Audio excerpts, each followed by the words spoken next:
Welcome back. This is the AFCON Daily Show on Citi TV.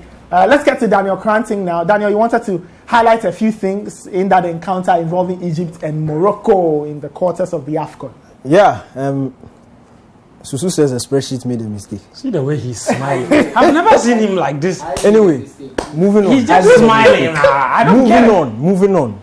This is Mohamed Salah's game on a whole. Just something I wanted to highlight. Now, it was a very interesting trend I picked up. In the first half, he was limiting his touches. He picks the ball, one touch pass, didn't dwell too much on the ball. And if you remember on Thursday, probably the only thing Susu got right, Susu and his numbers got right on Thursday, when he said that Mohamed Salah will probably fancy that one-on-one battle with Masina because of Masina's defensive weaknesses. It was a bit surprising that in the first half, he was limiting himself. Anytime he had the opportunity to take him on, he would stop, turn, opt for a simple pass. So if you look at this was his touches in the first half. He has an opportunity one-on-one. He goes back. He has another one. He's trying to play a 1-2. He's not necessarily attempting to fancy the one-on-one battle with Massina. And that was a bit problematic for me. You see, Salah wasn't really getting himself into the thick of action. But in the second half, you can tell there was a clear instruction from Carlos Queiroz, which was to go at them. He has the skill, he has the pace, he has the trickery to go around his markers. And he started doing that. You see, when you do that, you create a lot of space for your position. So if you see this move, for example, he cuts in, creates space for Mustafa Mohamed, cuts the ball back. This is a skill that we know Salah has. Dwelling on the ball more, having more touches, drawing the defenders towards him, and creating space for the rest of his opposition. In this particular point in time, he had 4 defenders surrounding him.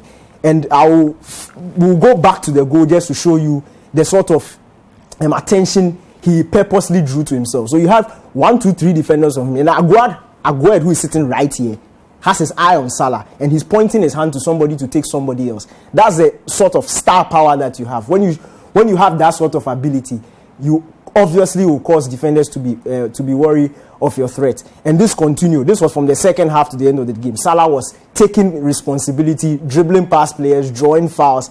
And sometimes you need to sacrifice your body for things like this, attempting to go. So this is the goal. Now, if you watch the goal and you pause it right here, this is not a chance.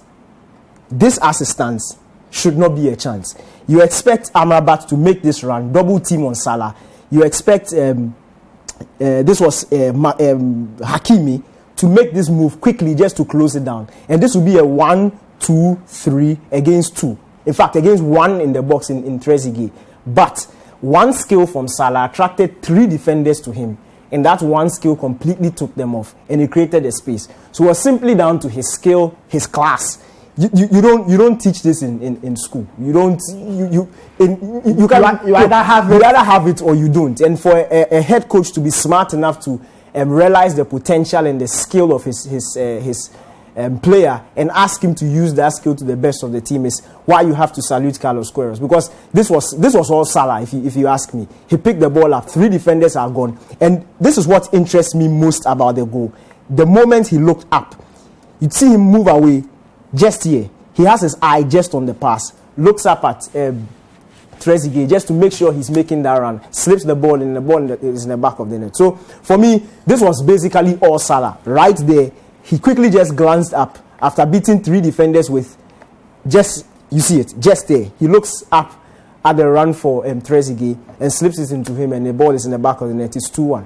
Another thing that really disturbed me was Morocco's decision making. And you see, it was highlighted most at the tail end of the game. It is 120 minutes, 1 minute plus 2 seconds. You have a free kick in a dangerous area of the pitch. You've shown throughout this competition that your crossing and your set pieces is one of your strengths. You have your goalkeeper who has come up into the box to offer that extra body. And what do? They decide to play it short. Honestly, who does this? Seriously speaking, who does this? And you see, if you look at the body language of Bono, he stopped running, he stopped chasing the ball, and he kept on going at. I quite missed the player who took the free kick, but he was going at him. Why didn't you look at it? Why didn't you hit it inside? Because that's literally our only chance to get an equalizer, and you decide to play it short. And all these things, I feel is coaching. There should be a clear instruction. hit the body. You never know what is going to happen. Plus, you have an extra body. It's not like Bono is going to be the one to score the goal. But his presence in that box just makes that extra body in the box just to cause problems. We've seen it last season with Alisson score that last-minute goal against West Brom. We see it happen. Just their presence in the box can cause. I'm not saying Morocco would have scored. But the point is, give yourself the best chance possible to get back into the game or to get the equalizer, and decided to play it short. And this should have been 3-0, honestly, if Egypt were serious themselves. All right, Daniel, thank you so much. That's the one I was trying to describe. The chance, yeah. I'm glad Daniel brought it. It's a. Imagine if this game was level at that point and Egypt missed this and went on to lose in penalties. Football is always like this. Bono nearly scored from a free kick just this season. I was watching a Sevilla match and he swung his leg and missed. So they should have gone for it. But I think the most impressive thing about that Salah moment was actually also the quality of the pass, because more often than not, you're either going to get it too close to the goalkeeper to be able to clear, or too close to the defenders where they intercept. So to get it into that dangerous area and have the goalkeeper scrambling, and then it gets to Trezeguet, that is absolutely magical. Of doubt. Susu, who is the spreadsheet's favorite now? Senegal. The whole of Africa is watching. You can't make a mistake. The last time you I checked, asked it him was the Senegal. spreadsheet fee. He's just telling It you. was Senegal, Egypt, then Morocco. That was the order last show before this round. So they redo it after the round. I think Senegal will still be top because they are facing Burkina Faso. See, I don't want you to think. I haven't seen the new spreadsheet, so I'll bring it tomorrow. Thank you very much. I'll bring it tomorrow. Let me read a couple of messages.